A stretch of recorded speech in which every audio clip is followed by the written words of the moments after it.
Amigos, boa noite. É um prazer estarmos juntos mais uma vez para estudarmos um pouco mais dos ensinamentos de Jesus. E esta noite é o estudo do Evangelho, capítulo 26, que diz: Dai gratuitamente o que gratuitamente recebestes. Antes de nós iniciarmos os nossos estudos, vamos à nossa prece. Jesus, querido Mestre, amigo de todas as horas, agradecemos a oportunidade de estarmos reunidos e unidos em Teu nome para um pouco mais estudarmos de Seus ensinamentos. Não só agradecemos, Mestre, mas também pedimos que neste momento, para que a noite possa ser realmente proveitosa, para que a mensagem Sua possa ser realmente levada a contento, que nos envie os amigos espirituais para nos ajudar nessa tarefa, nos orientando, nos intuindo, para que a mensagem saia da melhor forma, para que todos possam entendê-la e praticá-la. Que assim seja, Mestre. Bem, meus amigos, vamos agora então ao estudo da noite de hoje com o tema Dai gratuitamente o que recebestes gratuitamente, do capítulo 26 do Evangelho segundo o Espiritismo. Esse tema começa com uma fala no capítulo 10, versículo 8 de Mateus, que diz assim: Curai os doentes, ressuscitai os mortos, purificai os leprosos, expulsai os demônios, de graça recebestes, de graça dai. Mateus, capítulo 10, versículo 8. Bem, nessa fala de Mateus, o primeiro questionamento que nós vamos fazer, a primeira pergunta que a gente faz, para quem Jesus estava falando? Ele estava falando para a multidão ou para os seus discípulos? Jesus estava falando diretamente para os seus discípulos. Inclusive, fica claro, no início desse capítulo 10, o início desse capítulo 10 diz assim: missão dos 12. Chamou os 12 discípulos e deu-lhes autoridade de expulsar os espíritos impuros e de curar toda sorte de moléstias e enfermidades. Então Jesus autoriza, Jesus coloca claro que eles, os discípulos, pelo conhecimento que tinham, eles tinham realmente condições de fazer ou de executar essa missão. Desta forma, Jesus ensinou que todos que desejam servi-lo devem fazer de forma desinteressada, proporcionando alívio aos que sofrem, ajudando na propagação da fé e da esperança, não devendo jamais fazer desta atividade um meio de comércio, nem de especulação, nem meio de vida. O bem deve ser praticado pelo próprio bem, e não para termos benefícios em troca. Nessas recomendações de Jesus, que foram dirigidas aos seus discípulos, elas, se nós buscarmos bem, elas nem fazem muito barulho nos nossos ouvidos.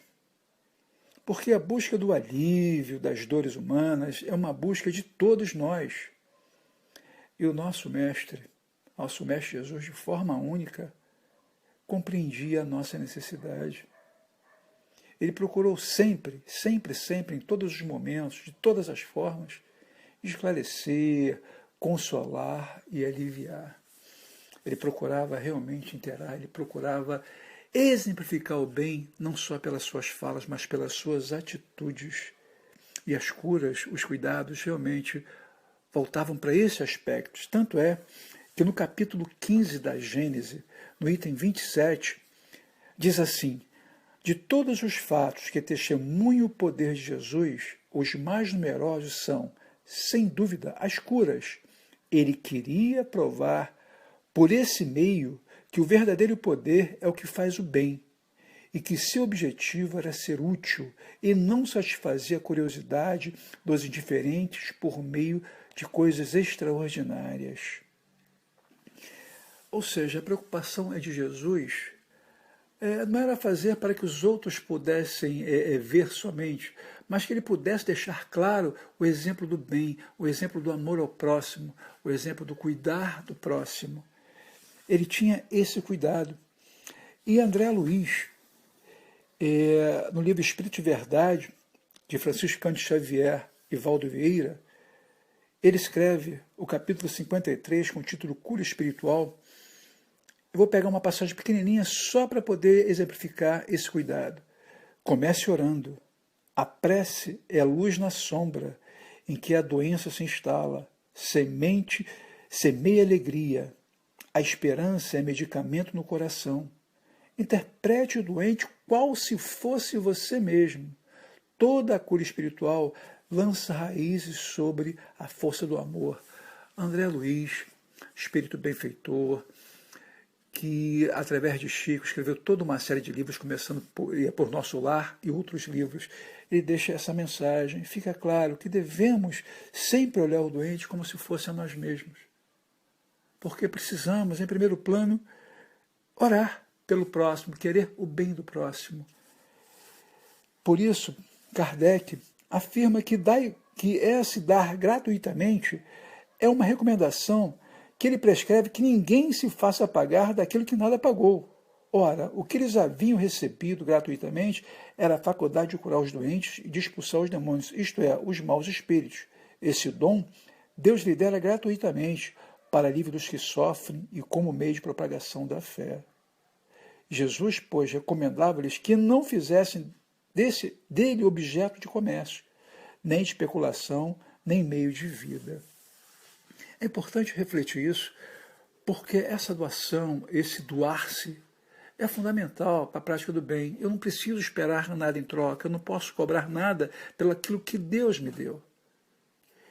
E é importante que nós possamos entender isso, porque ao vermos agora o que Lucas, no capítulo 20, versículo 45 e 47, escreve, vai deixar claro para a gente que ele vai falar sobre uma questão que realmente vale a pena nós pensarmos. Ele diz assim: disse em seguida a seus discípulos, diante de todo o povo que o escutava, cuidado com os escribas que sentem prazer em circular com togas e que gostam de ser saudados nas praças públicas, dos primeiros lugares nas sinagogas e de lugares de honra nos banquetes, que devoram as casas das viúvas e simulam fazer longas orações. Estes receberão uma sentença mais severa. Está em Lucas 20, capítulo 20, versículos 45 e 47.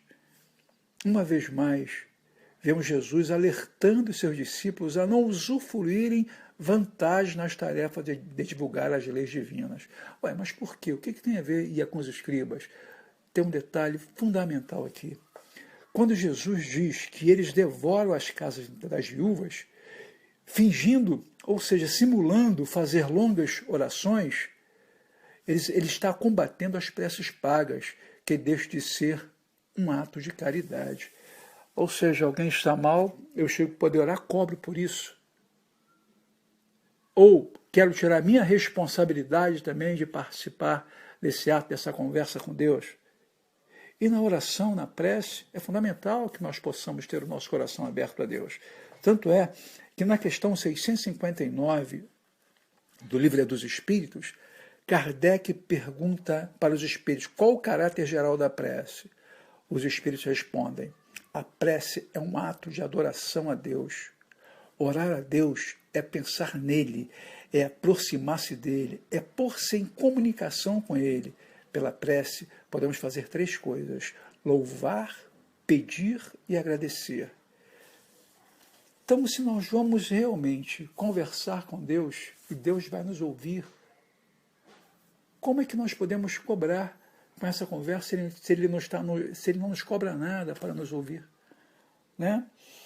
E no livro Pensamento e Vida, escrito por Chico Xavier, ditado pelo Espírito Emmanuel, no capítulo 26, tá, eu fiz um resumozinho bem pequeno dessa questão da prece. Emmanuel diz assim: é a concentração natural antes de qualquer edificação no caminho humano. E também é o divino movimento do espelho de nossa alma, no rumo da esfera superior para refletir a grandeza. Neste sentido, Kardec comenta nesse capítulo que estamos estudando, o capítulo 26, diz assim: fazer pagar aquelas que dirigimos a Deus pelos outros é nos transformarmos em intermediários assalariados. A prece se transforma, então, numa fórmula que é cobrada segundo o seu tamanho. Deus não vende os benefícios que concede. A justiça de Deus é como o sol, existe para todos, para o pobre como para o rico. É importante que possamos entender bem isso, porque a prece ela não tem que ser uma fórmula, ela não tem que ser uma questão longa, ou alguém fazer guia por você. É você conversar do seu coração com Deus. Então ninguém precisa de intermediário para dirigir-se a Deus e a seus mensageiros do amor. Todos os filhos de Deus podem dirigir-se a Ele em forma de súplica, né? Nos seus agradecimentos, em louvor, porque Ele está em toda parte, em nós, ao redor de nós, né? Aí fomos buscar a ajuda de Paulo, que diz assim, em Atos dos Apóstolos, capítulo 17, versículo 28, em Deus nos movemos e existimos. E completando, Emmanuel, no livro da Esperança, no capítulo 86, Pensamento Espírita, diz assim, a cada minuto surge quem te pede socorro para o frio da própria alma. Contudo, para que transmitas o calor do pensamento espírita, é imperioso estejas vibrando dentro dele. Diante da sombra, não adianta ligar o fio na tomada sem força, nem pedir luz em candeia morta. Está no livro da Esperança, capítulo 86, Pensamento Espírita, livro psicografado por Francisco Cândido Xavier, na fala de Emmanuel. Nesse contexto, frisando bem que nada pode ser cobrado, que as dádivas de Deus nós devemos realmente dar e não cobrar por elas, vamos falar de algo que a gente precisa refletir. É algo que às vezes por as pessoas usarem indevidamente, de forma que não era para ser feita, e a fazem, confundem que toda a questão mediúnica passa a ser algo ruim. Então diz aqui, para provar que não é, diz aqui no Evangelho, mediunidade gratuita. Os médiuns atuais, pois que também os apóstolos tinham mediunidade, igualmente receberam de Deus um dom gratuito, o de ser intérprete dos espíritos, para a instrução dos homens, para lhes mostrar o caminho do bem e conduzi-los à fé. Não para lhes vender palavras que não lhes pertencem a eles médium, visto que não são fruto de suas concepções, nem de suas pesquisas, nem de seus trabalhos pessoais. Deus quer que a luz chegue a todos. Não quer que o mais pobre fique dela privado e possa dizer não tenho fé, porque não pude pagar. Não tive o consolo de receber os encorajamentos e os testemunhos de afeição dos que realmente busco, porque sou pobre. Tal a razão porque a mediunidade não constitui privilégio e se encontra por toda parte. Fazê-la paga seria, pois, desviá-las de seu providencial objetivo. Explorar alguém a mediunidade é, conseguintemente, dispor de uma coisa que não é realmente dono. Afirmar o contrário é enganar a quem paga. Realmente é algo que a gente precisa parar e refletir, né? A doutrina espírita deixa claro que a mediunidade é para ser usada pelo amor ao próximo. O uso dela deve ser feito para que possa realmente trazer luz, trazer consolo, trazer apoio, trazer o abraço a quem precisa, e não ficarmos cobrando pelo que não temos, pelo que não é nosso, é de Deus. E nesse contexto, Emmanuel escreve no livro da Esperança ainda, um texto anti a mediunidade. É o texto 87 desse livro da Esperança, psicografado por Francisco Cândido Xavier. Diz assim, mediunidade na bênção do auxílio é semelhante à luz em louvor do bem.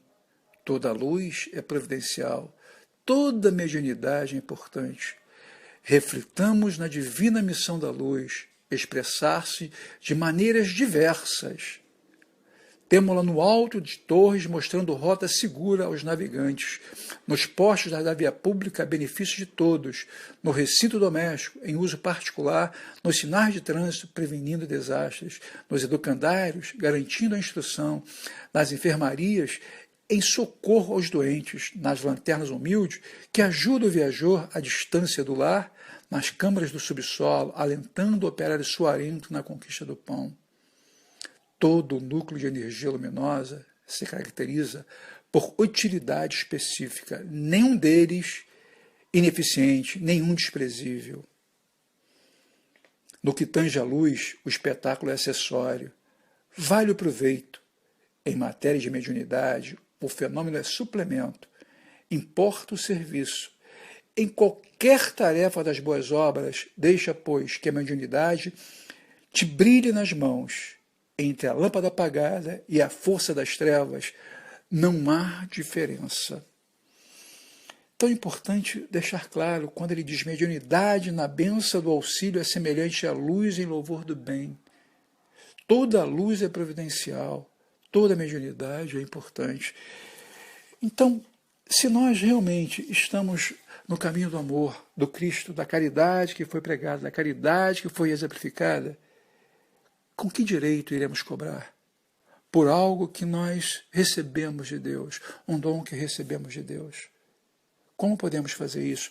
De que forma podemos fazer isso? Né?